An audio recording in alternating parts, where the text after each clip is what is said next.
પ્રણામ ભાઈ શ્રી. નેક્સ્ટ. હીને સવાલ પૂછવો છે.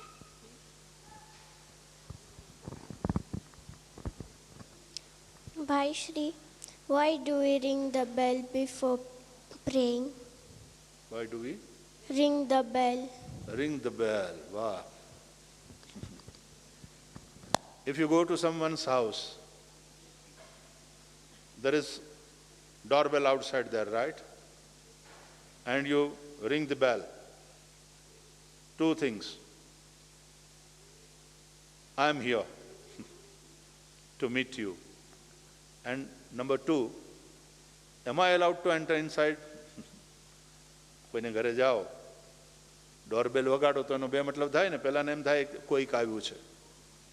નંબર ટુ, દરવાજો ખોલે અને તમને જુએ તો પછી એ તમને વેલકમ પણ કરી શકે, અથવા તો એ પણ કહી શકે, yes, what can I do for you, what's your good name, from where you are,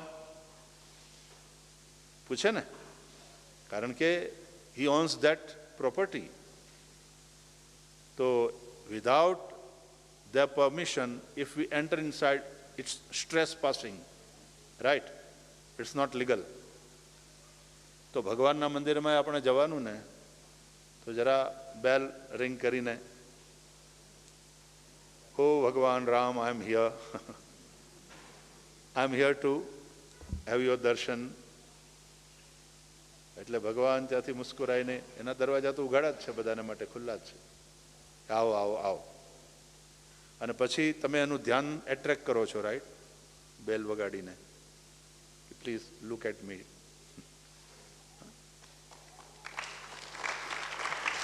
હું તમારી સાથે વાત કરું, and if you do not look at me, you are asking a question, but you are not listening to me, you are not looking at me, you are doing something else.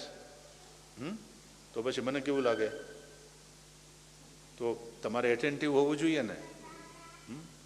એટલે એક તો બેલ વગાડીને આપણે ભગવાનને કહીએ છીએ, please look at મી, પ્રભુ મારા ઉપર કૃપા દ્રષ્ટિ કરો, અને હું જે કહું છું તે સાંભળો, રાઈટ. અને બીજું, મંદિરમાં, આપણે ત્યાં મંદિરમાં તમને ખ્યાલ હોય, ઇન્ડિયામાં જોયું છે, મોટા ગુંબજ હોય, પછી સામે ગર્ભગૃહ હોય, એની અંદર ઓલ્ટર હોય, એના ઉપર ડેઇટીઝ હોય, રાઈટ. તો ગુંબજ હોય ને, એમાં પેલો બેલ વગાડો ને તમે, એટલે અવાજ ગૂંજે, અને એ અવાજ ગૂંજે એટલે બહારનો બધો કોલાહલ એ બહાર જ રહી જાય. અને આ એને કે ઘંટનો નાદ, એ નાદ એટલો બધો ગૂંજે કે પછી તમે બહારના કોલાહલથી મુક્ત થઈ, અને એ નાદથી એવા વાઇબ્રેશન્સ મંદિરની અંદર ક્રિએટ થાય કે બાકીના બધા જ, કારણ કે લાઇટ છે અને સાઉન્ડ છે, બે વસ્તુ ને, લાઇટ એન્ડ સાઉન્ડ.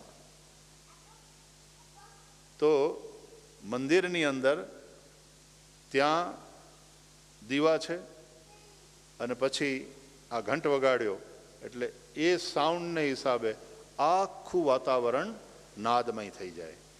એટલે we disconnect our self from that outside world and worldly things, and we connect our self with that almighty. તો એ જે ઘંટાનાદ છે ને, ઇટ હેલ્પ્સ યુ, એટલા માટે છે ઘંટાનાદ. નારાયણ. થેન્ક યુ પ્રભુ.